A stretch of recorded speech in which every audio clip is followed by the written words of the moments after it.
candidate. He is doing an outstanding job. He's got them playing together. He's got them playing selfless. And if you watch them, this is what makes Brooklyn so interesting. Because Brooklyn, with Kyrie and KD's one-on-one ability, breakdown ability, that seems to be the only way to beat Boston because they recover so quickly. They get out on shooters. They contest everything. And they got quickness. They've got athleticism. They've got some size, particularly on the wings with Brown and Tatum and how they can get out at you. And we know how rough and rugged Marcus Smart, what a piranha he is defensively. Mm-hmm. I'm just saying, when you look at Boston right now, so many people are focused on Jason Tatum, and I am too, because he's a star. He's a superstar in the making. Only shoot 43% from the field, like 35% from three-point range. But the brother's spectacular. We know he's special, and we know that Jaylen Brown's been in and out injury-wise. Their signature has been they will shut you down. They defend. And when you look at it from that perspective, even though Milwaukee, Miami, Brooklyn, Philadelphia is right there, we get on Cleveland, we can't sneeze on them. You can't definitively say, oh, Boston has no chance against anybody because they defend. And that's what I'm paying attention to. And right now, I really, really like what I'm seeing from them. I love what I'm seeing from Boston. And you talk about defensively, we talk about Draymond Green all the time being that missing link for Golden State to go next level. Mm-hmm. Marcus Smart is the Draymond Green for the Boston Celtics. He is their engine. If you watch huddles, he's the one leading the huddles. He's the one saying, get up in them, send them this way. He's communicating. Typically when you're playing defense as a guard, you're big, Al Horford, guys like that, Robert Williams, they're communicating to you. Marcus Smart is the most communicative person on the damn court. So I want to give him his flowers and his credit on top of Jason Tatum and Udoka and Jaylen Brown and the way they play, getting Derek White coming off the bench. I love this team. I just sometimes think that, Stephen A., we do not give the respect to the Milwaukee Bucks that they deserve. People did it to them last year, and we had to go see Giannis get all the way to a World Championship Series to give you a 50-point triple-double, essentially, before they got that respect. And all of a sudden, it seems like this year, we're still not giving them the respect.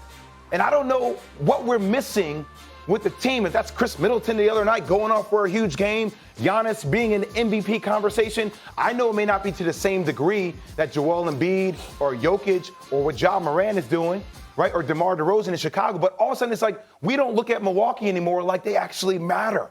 Like we just lose sight because Boston is playing the best basketball now. I'm still looking at the world champions as the team to beat, along with Philadelphia. So I get that Philly could be in that conversation.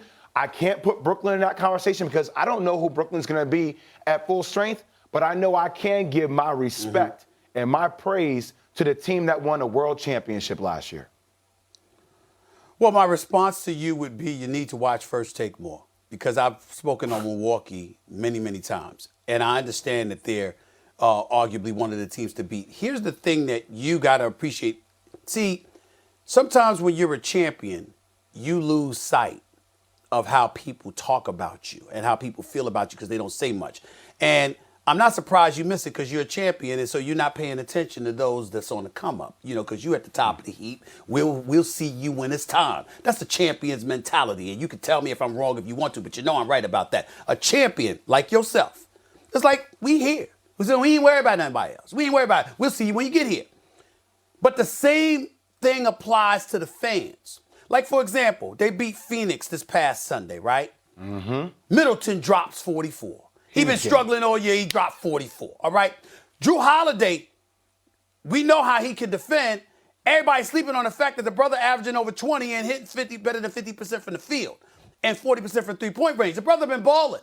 We look at Bobby Portis, who I think is just a sleeper. This brother can play. And he's got size, and he helps your front line, not to mention he can step out beyond the three-point line and hit. And this is what cats like Connaughton out and stuff like that. And, of course, Giannis. So what happens is we see Milwaukee getting everybody's A game. Sometimes they're here, sometimes they're there. We know they're going to be there when it counts, and you're going to have to deal with them, and you're going to have to go through them. So what we're focused on are those coming for them. And we're saying, who's got a chance to knock off the champions. Because the champions ebb and flow because they've been there and they understand what it takes. Just like when LeBron was in Cleveland. There was sometimes they were high, there was sometimes they low. We knew they were going to be there when it counted. You were going to have to go through LeBron in Cleveland. But you didn't see stuff during the regular season consistently from them because they're getting everybody's A game and they're pacing themselves. Same thing's applicable to Milwaukee. We're not disrespecting them. We're simply saying they're the champions. They know what it takes. They're waiting. Who can knock them off? Who is the team that can really, really make some noise against them?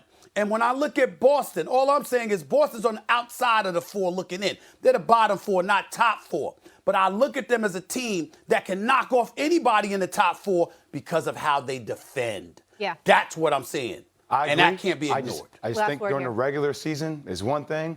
I have seen Boston shrink when it comes to the playoffs. So I'm curious to see what playoff team this will be when that moment comes. If it carries over. New day, new system, new coach. For sure. New day, new system, new coach. Our analytics have the Celtics winning the East. How about that? But you'll be back because we got a showdown in Philly to discuss.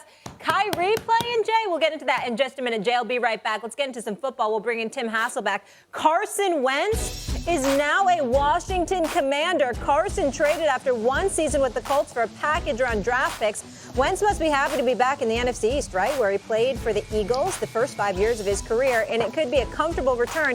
He's played much better versus that division than against all other opponents. Not a shocker. They do call it the NFC least, and I am a Giants fan. Our quarterback, Tim Hasselback, is joining us now. Tim, good morning to you. Thank you so much for being with us. I'll start with you here. Are the Colts better off without Carson? Well, considering they don't have a better quarterback on their roster right now, no, they're not. Now, I do think it was the right move for Indy to move on. I don't think it was a good match. I don't think it was a good match in the locker room. I don't think it was a good match, with the coaching staff, surprisingly. But the question ends up being, who ends up being in Indianapolis that's significantly better than Carson Wentz, who was under contract for a while at below starter money? And so, look, you can say maybe it's Jimmy Garoppolo, maybe it's Mr. Trubisky, maybe it's Jameis Winston. I just would ask, which one of those guys do you know for sure is going to be significantly better than Carson Wentz was? And so I think that's the challenge that Indianapolis finds themselves in. Come on, Tim. Listen. Stephen A., who Carson is it? Wentz Who's is better? Who's going to replace him that's better? No, wait a minute. Jimmy I'm not saying I know the Garoppolo. answer to that question. That's not. Hold on.